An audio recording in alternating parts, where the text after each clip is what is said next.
shoppers, today we have a wet, dry vacuum we got from Amazon. It can clean my wood floors nicely. I can take it into the bathroom and clean my tile floors. It can do carpet. It has a base. So right here is a handle you lift up. It has a nice base that it sits on to charge. Start recharging. Please turn on self-cleaning.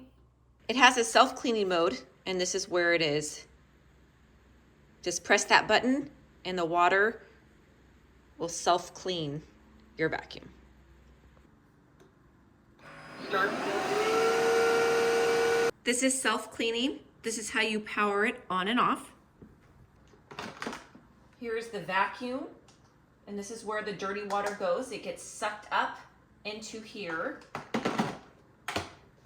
This is what the filter looks like. Come with a replacement filter.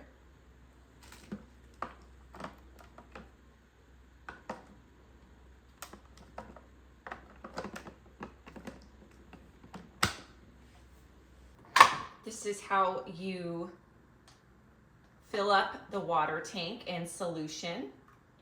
It does come with hardwood floor cleaner, so you would put that in here with water. We've got our water and our wood cleaner. We're gonna pop it back in. This is how you change out, this is for the mop. And then this is for the carpet. It's the harder bristles. This is how you know it's successfully charging on the charger.